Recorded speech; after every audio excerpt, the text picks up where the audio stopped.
नमस्कार, news phonation में आपका स्वागत है। बीजेपी ने वीआईपी के पार्टी में जो सेंधमारी की है, उससे अब बीजेपी ने बिहार विधानसभा में अपना डंका बजा दिया है। सबसे बड़ी पार्टी बन गई है बीजेपी। 2020 में जब विधानसभा के चुनाव हुए थे तब बीजेपी को दूसरा रैंक हासिल हुआ था, मगर अब बीजेपी ने जो वीआईपी के साथ किया है, वीआईपी पार्टी को ही तोड़ दिया है और उनके जो तीनों विधायक बचे थे उनको अपने पाले में कर दिया है। तो अब बीजेपी रैंक 1 की पार्टी हो गई है। साथ ही साथ आपको बता दें कि अब रैंक 2 की पार्टी आरजेडी है और तीसरे नंबर पर बिहार एनडीए की सहयोगी दल, जिसके मुखिया खुद सीएम नीतीश कुमार है, वो कायम है। आपको बता दें कि सबसे बड़ी खबर यह थी जो कल तक चली आ रही थी कि मुकेश सहनी बार बार कई मंचों पर यह कह चुके हैं कि एनडीए की सरकार तो उनके बल पर चल रही है, अगर वो ना रहे तो एनडीए की सरकार गिर जाएगी। मगर हम आपको बता दें, शायद मुकेश सहनी ये भूल गए थे कि सिर्फ उनके बल पर ही नहीं, साथ ही साथ वीआईपी के अन्य विधायकों के बल पर भी एनडीए की सरकार चल रही है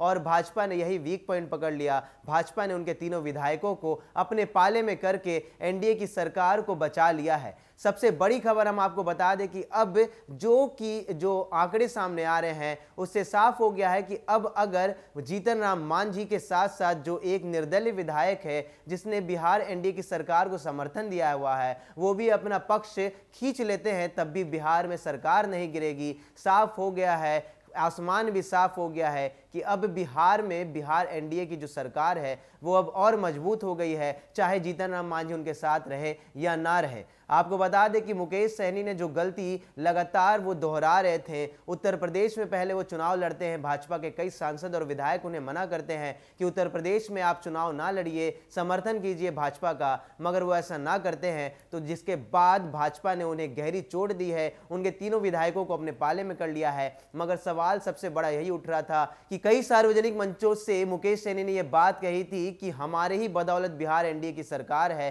तो अब यह सपना टूट चुका है मुकेश सहनी का, क्योंकि भाजपा ने ही उनकी पूरी पार्टी को तोड़ दिया। तीनों विधायक स्वर्णा सिंह, मिश्री लाल यादव और साथ ही साथ राजू सिंह जो विधायक थे वीआईपी के, उन्होंने अपना पाला बदल लिया है। सेंधमारी हो गई है, जो कि खुद बीजेपी में चले गए हैं और अब बिहार विधानसभा में बीजेपी सबसे बड़ी पार्टी बनकर उभरी है। देखिए हमारी ये रिपोर्ट कि क्या अब बिहार सरकार को कोई खतरा आ सकता है, क्या सीएम नीतीश कुमार की कुर्सी को खतरा आ सकता है, क्योंकि मुकेश सहनी तो ना जाने क्या क्या कह चुके थे उत्तर प्रदेश के चुनावों के दौरान। बिहार में बड़ा पॉलिटिकल उलटफेर हुआ है। एनडीए सरकार में शामिल विकासशील इंसान पार्टी के तीनों विधायक राजू सिंह, स्वर्णा सिंह और मिश्री लाल यादव ने पार्टी छोड़ दी है। बुधवार शाम विधानसभा अध्यक्ष विजय सिन्हा को बीजेपी के पक्ष में अपना समर्थन पत्र सौंप दिया। इसके साथ ही अब बिहार विधानसभा में वीआईपी का बीजेपी में विलय हो गया।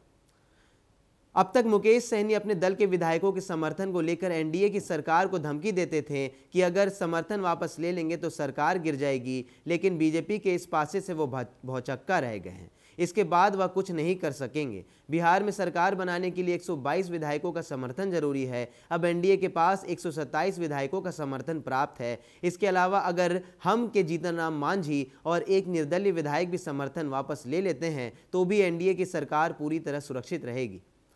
वीआईपी में टूट के बाद बिहार विधानसभा में दलों का गणित बदल गया है। अब बीजेपी राज्य में सबसे बड़ी पार्टी बनकर उभरी है। इससे पहले बीजेपी के पास 74 विधायक थे। अब वीआईपी के तीनों विधायकों के विलय के बाद उसके 77 विधायक हो गए हैं। वहीं आरजेडी अब राज्य में दूसरे स्थान पर आ गई है। उसके पास फिलहाल विधायकों की संख्या 75।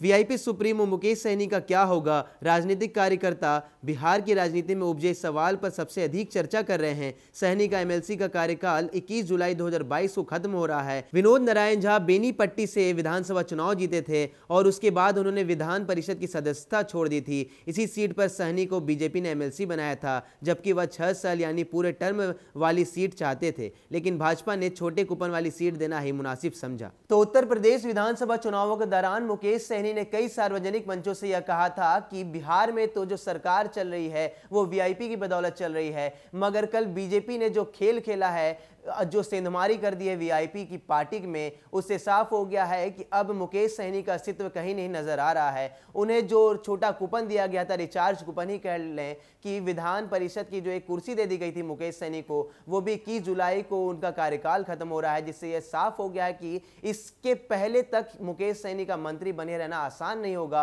क्योंकि उनके तीनों विधायकों ने पाला बदल लिया है और भाजपा में शिफ्ट कर गए हैं। मगर भाजपा का यह गेम प्लान मुकेश सहनी को कई प्रकार से चोटिल कर चुका है। जिस तरीके से मुकेश सहनी ने कई मंचों से कहा कि भाजपा और बिहार एनडीए की जो सरकार है हमारी बदौलत चल रही है, मगर भाजपा ने सपना तोड़ दिया है। सबसे बड़ी बात यह भी हम आपको बता दें कि जीतन राम मांझी और साथ ही साथ एक निर्दलीय विधायक भी अगर बिहार एनडीए से अपना समर्थन वापस ले लेता है तो बिहार में फिलहाल सरकार नहीं गिरेगी। बहुमत के लिए बिहार विधानसभा में 122 सीटों की जरूरत होती है। फिलहाल बिहार एनडीए में 127 विधायकों का समर्थन मिला हुआ है। मांझी अगर साथ छोड़ भी देते हैं तो अब बिहार में सरकार नहीं गिरेगी। सीएम नीतीश कुमार फिलहाल मुख्यमंत्री रहेंगे। मगर देखने वाली बात होगी कि आज 10:30 बजे मुकेश सहनी एक प्रेस कॉन्फ्रेंस करने वाले हैं, जिसमें अब साफ हो जाएगा कि क्या मुकेश सहनी अब मंत्री आगे बने रह सकते हैं या नहीं। तो क्या मुकेश सहनी अब बिहार एनडीए में हिस्सा रहना चाहते हैं या नहीं।